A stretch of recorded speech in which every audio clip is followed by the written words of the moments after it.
Show them your spunk, not your funk, and especially not your junk.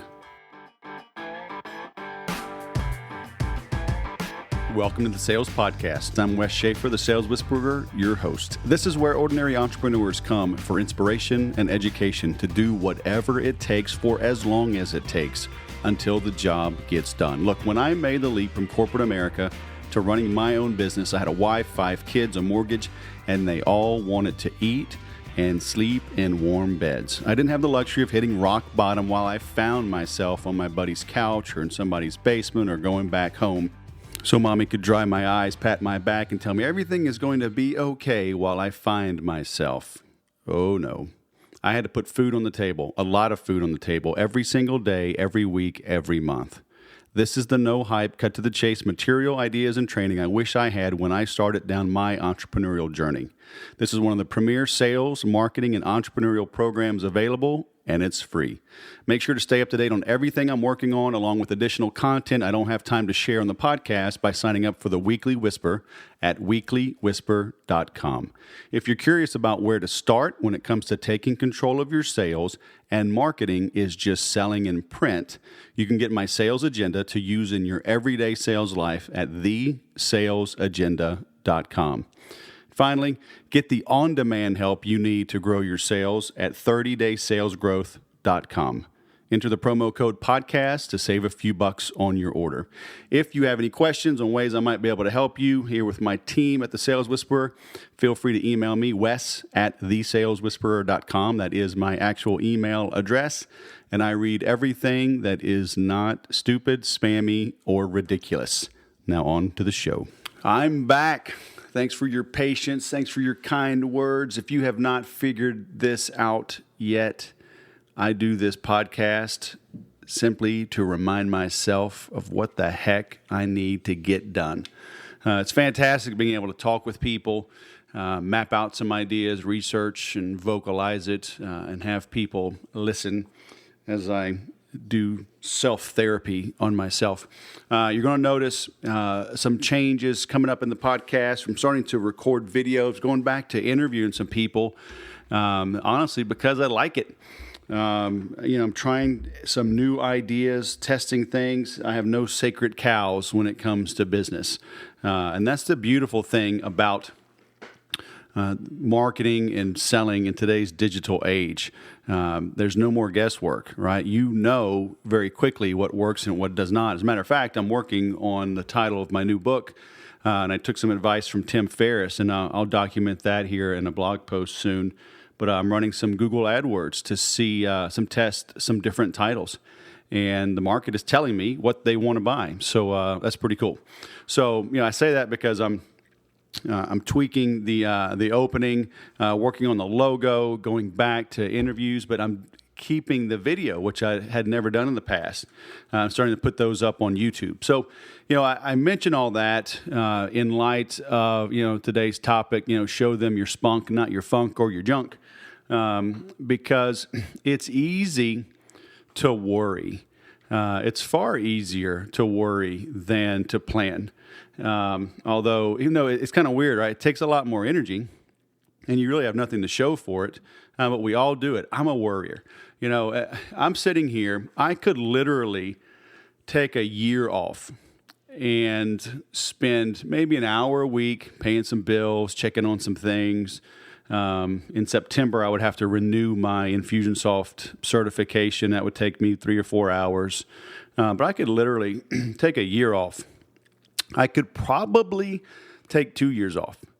And I have enough money, in savings and residual income that I could do it. I could do it, feed the family, still go on vacation in Hawaii, probably even land some clients if I was talking to them while I was off work. But I find myself worrying. And it's like, why do we do this? And usually you don't hear me talking about it. I try to put a good foot forward, right? And overall, I am happy. But I'm always noodling things. I'm always wanting to grow my business. I'm looking at some new joint ventures with other partners. I'm looking at new types of partnerships with other software and tools for entrepreneurs. I'm working on a new book. I'm working on doing a live 2-day small group intensive right here in Southern California, in Temecula. Very nice winery out here, a beautiful bed and breakfast. So, I'm not sitting on my haunches. And it's funny, it's like, why do we worry? Why is it so easy and so simple and so overwhelming, right? To sit here and worry, even though we know it cripples us. I pulled up some different quotes and things, and there's a lady, Corey Ten Boom, I've never even heard of. I had to look her up. It was very interesting. But, she says, worrying does not empty tomorrow of its troubles. It empties today of its strength. And that is so true. You are giving up so much of your power today worrying about tomorrow. And so not only does it make you less efficient and effective, people don't want to be around sourpusses, and you read it in the Bible, you read it everywhere. And what happens is, I just interviewed a guy, Max Ivy, and he'll be coming up. I've already published the video portion, and it'll come out on a podcast here shortly. I'm doing kind of a new grand reopening, hired some people to help me with that, and I'll outline that process as it unfolds, but having some people help me kind of unveil and relaunch to boost this podcast to new levels, new heights. But I interviewed Max Ivy. He's known as the blind blogger. And he said, he simply chose to be happy. He was not happy for some time, but the light bulb went off. He had some health issues, and we get into that in the interview. But he, rather than seeing his limitations and worrying about that, he just saw the possibilities, and he's moved forward, right? So he's living a productive life. He has a blog. He's being hired now to give some keynote talks. So this guy, he was overweight, he was unhealthy, completely blind. People would totally understand if he walked around as, oh, woe is me. But are you going to make the world a better place by just, licking your wounds? And you know what? We all have issues. We all have the crazy uncle in the closet back home we don't want to talk about. We all have pent up frustrations or hurts from how our parents treated us or how siblings treated us, how a teacher mistreated us, how a coach didn't play us even though we were better, or maybe we thought we did. Maybe a job we didn't get, a promotion we didn't get. So, you can look back on those and let them grind you down, or you can look at them and be positive about, look at the good things that came from it. My second oldest daughter is turning out to be a fantastic goalie. She's 13 years old. She played last season on, she's been in a rec league all along because we weren't sure if she was really into it or not. And my two younger daughters have played soccer as well, on and off. So we're not these crazy sports parents, that spend thousands of dollars on kids thinking they're going to be the next great thing. But she's shown some inclination, a proclivity for it. And she ended up playing goalie, and her team 2 seasons ago, she just wrapped up a season, but 2 seasons ago, the team was terrible. And she was goalie, and people were scoring a bunch, and not really because of her, but she just literally had no help. And she was upset in the beginning, and then I told her, when you look back on this day, if you stay with this sport and you stay as goalie, you will look back on this year as a pivotal year, one of your best years ever, because she got to basically practice for real, right, in real time against real competitors to hone her skills. And something clicked. I worked with her one-on-one a good bit, but something clicked. I played soccer as a kid. That was the first sport I played. I played it for years. Loved the game. And I played a good bit at goalie, I'll tell you that story later. But I was always an aggressive kid. I wouldn't sit on the back and just wait for them to come, because in playing goalie, you have to attack. You have to close that angle down to reduce the angle of the shot that they have. And so something clicked with Sarah, and she just tore things up. She was known throughout the league. coaches, other teams would go out of their way to shake her hand and tell her what a good job she did. Then this past year, she played on a great team. They were undefeated until their last game of the season. That was kind of tough. But now she's in a travel ball team, and they love her. So I tell you this because, what she looked at as a negative, being on a bad team, okay, and they lost almost every game, and you might think, oh, that is tough. You gave up 4 goals. You gave up 7 goals in a game, but teams would literally take 40 and 50 shots on goal. Okay. So, she literally had no help. Just kids sitting around, just did not know how to play the game. So is it bad that she allowed 5 goals in a game, or is it great that she stopped 45 shots? And so that's literally how we looked at it. And sometimes when you're in the middle of it, of this tough time, you may not know what good will come of it.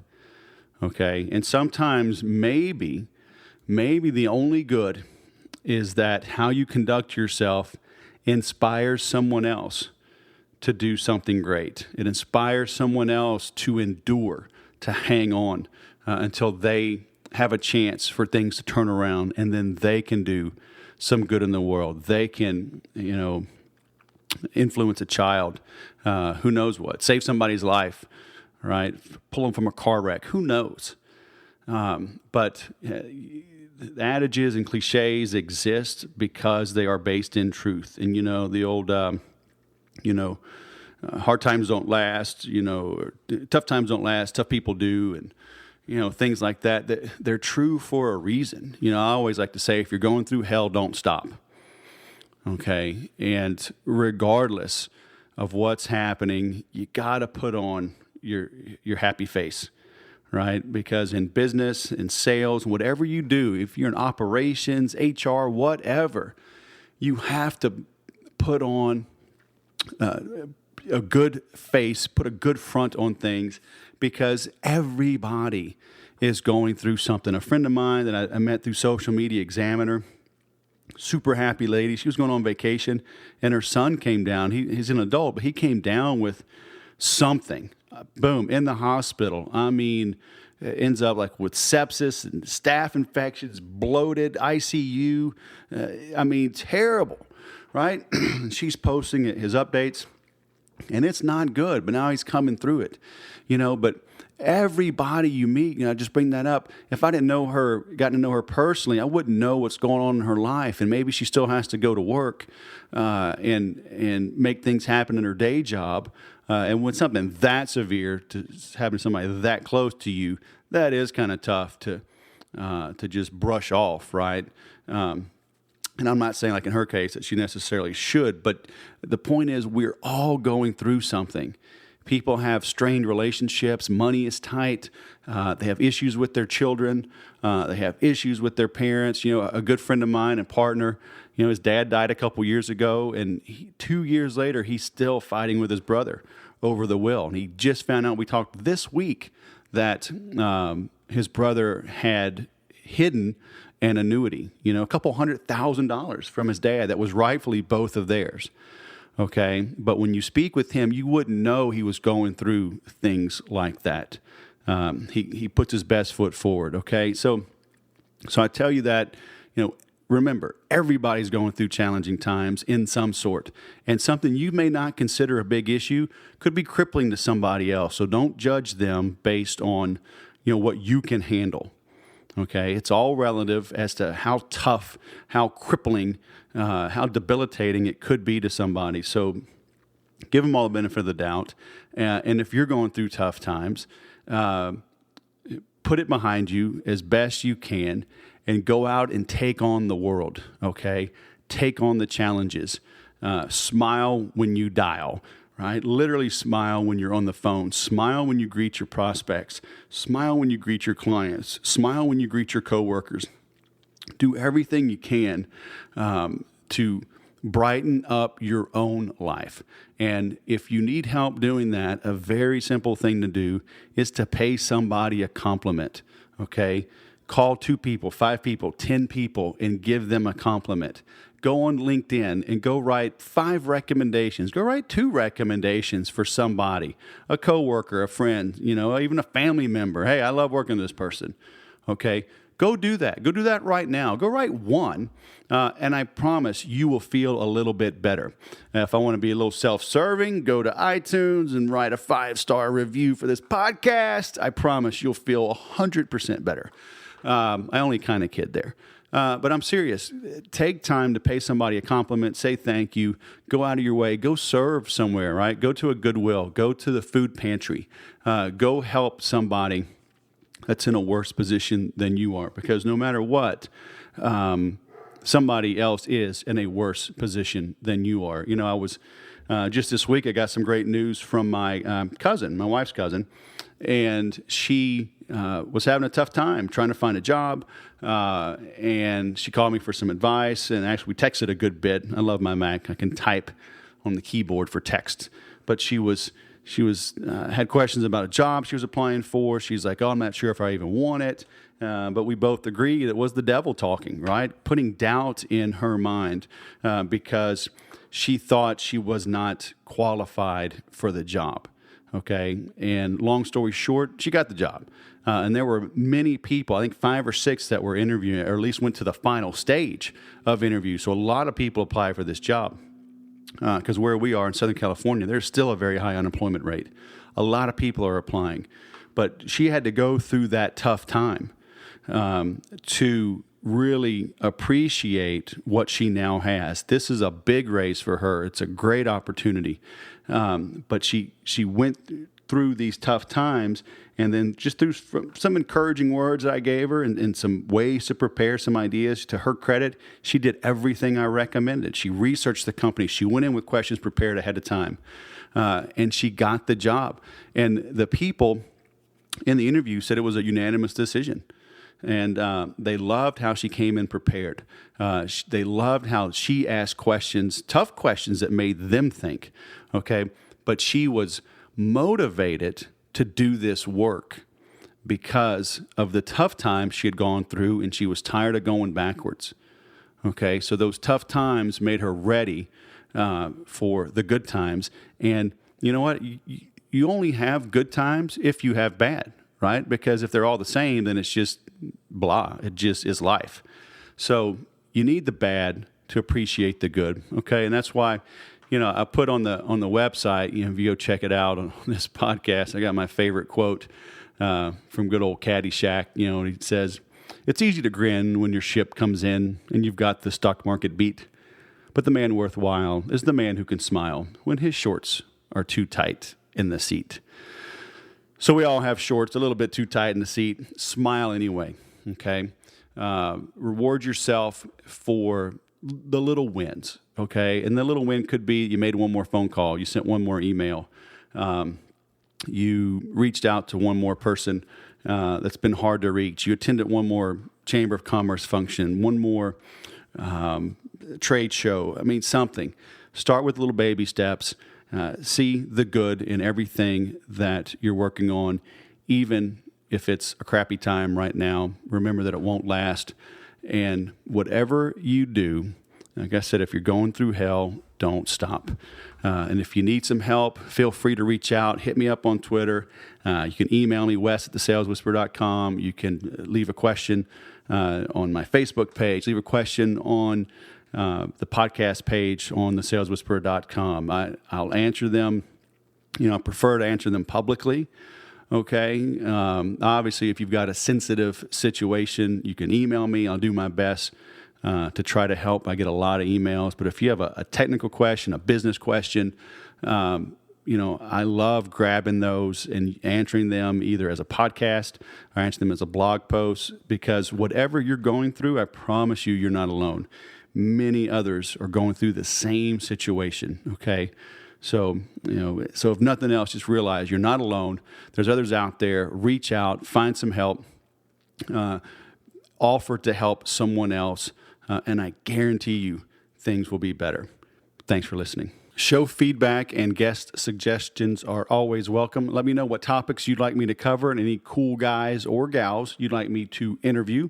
You can hit me up at wes@thesaleswhisperer.com. And if you want some affordable, live, interactive help from me and my team twice a month, check out marketingautomationnetwork.com. Even if you don't have an email or a CRM tool running yet, there's no other place on earth where you can get direct access to my team and me to answer your questions and record the answers and give you access to those sessions. You'll get access to the entire archive of sessions going back several years. So head on over to marketingautomationnetwork.com and sign up now. Remember to subscribe to the show, write me a review in iTunes, and I will love you long time. And please tell your friends, all right? The best compliment you can give is to share your feedback with a review and telling your friends about the show. And as always, remember to sell different.